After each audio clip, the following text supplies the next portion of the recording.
अध्यक्ष महोदय,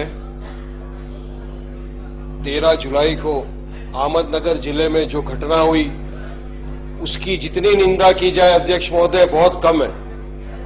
ये एक बेहद ही शर्मनाक घटना हुई। अध्यक्ष महोदय, एक 9th क्लास की बच्ची का बेरहमी के साथ कुछ दरिंदों ने बलात्कार किया और उसका कत्ल कर दिया। अध्यक्ष महोदय, इसका जड़ क्या थी?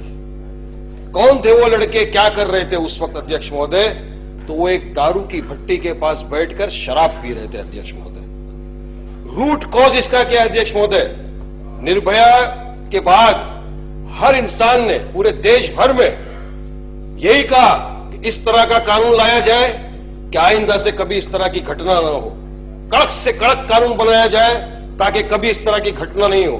मगर क्या हुआ अध्यक्ष महोदय? आज भी इस तरह की घटनाएं हमारे यहां हो रही है, जिसकी वजह अध्यक्ष महोदय ये शराब खाने। हम लोग 100 करोड़, 500 करोड़, 1000 करोड़ के रेवेन्यू के लिए अध्यक्ष महोदय लोगों की जानों के साथ, हमारी मां बहनों की इज्जत के साथ खिलवाड़ कर रहे हैं। अध्यक्ष महोदय, कानून तो बदलेंगे, कानून चेंज होगा, परिवर्तन होगा, मगर अध्यक्ष महोदय सबसे पहले जो उसकी जड़ है ये शराब खाने, इनको अध्यक्ष महोदय सबसे पहले बंद करने चाहिए। कभी आपने ये नहीं सुना होगा कि किसी ने बीफ खा के किसी का बलात्कार किया या किसी ने बीफ खा के किसी के ऊपर गाड़ी लेके चढ़ गया, मगर अध्यक्ष महोदय हां, किसी ने शराब पीकर जरूर गाड़ी लेकर किसी के ऊपर चढ़ा है।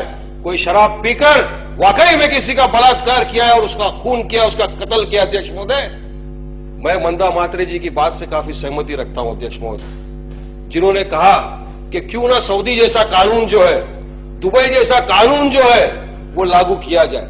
वहां भी रेप होते हैं अध्यक्ष महोदय, मगर काफी कम मात्रा में। उसकी वजह यह है कि जब इस तरह के बलात्कारी दरिंदे पकड़े जाते हैं अध्यक्ष महोदय, उनको सरेआम चौखट पर लाकर पब्लिक के बीच में फांसी दी जाती है ताकि उससे इबरत हासिल हो, उससे लोगों को समझ में आ जाए कि हमारा भी हशर ये होगा अगर हमने इस तरह की घटना की। अध्यक्ष महोदय, कहीं ना कहीं कानून को सख्त होना पड़ेगा अध्यक्ष महोदय, वरना इस तरह की घटना आम हो गई है। अभी इसमें देखिए आप अध्यक्ष महोदय, मंत्री जी ने कहा कि हम निगम को प्रोसिक्यूटर रखेंगे, केस चलाएंगे। अध्यक्ष महोदय, इसमें बेल का कानून है। मेरी सरकार से एक निवेदन है कि सबसे पहले जो प्रोविजन ऑफ बेल है उसको बंद किया जाए इस तरह के केसेस के अंदर, वरना होगा क्या? परसों की आप घटना देख लीजिए, हरियाणा में 5 बलात्कारियों ने एक लड़की के साथ बलात्कार किया था 3 बरस पहले। वो इस वक्त बेल पर छूट के आए और परसों वापस उसी लड़की के साथ इन दरिंदों ने बलात्कार किया। अध्यक्ष महोदय, ये हुआ क्यों?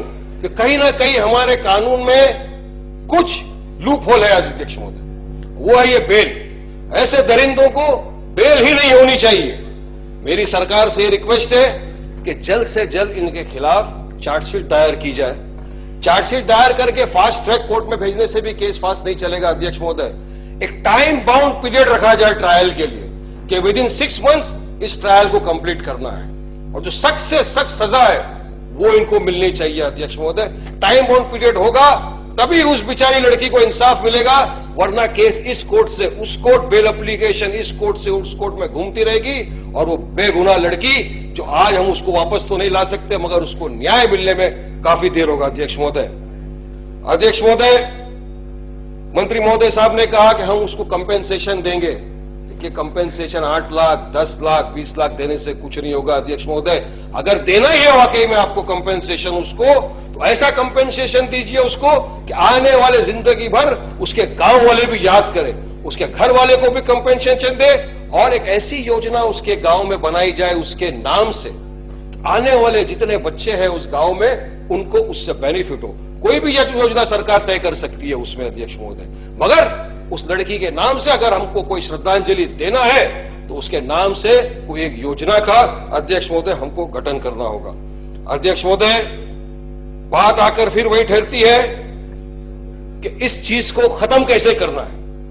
आज अगर हम सब मिलकर, पूरा देश मिल गया है इस चीज को खत्म करने में, अध्यक्ष महोदय फिर से गुहार लगाता हूं मैं आपके माध्यम से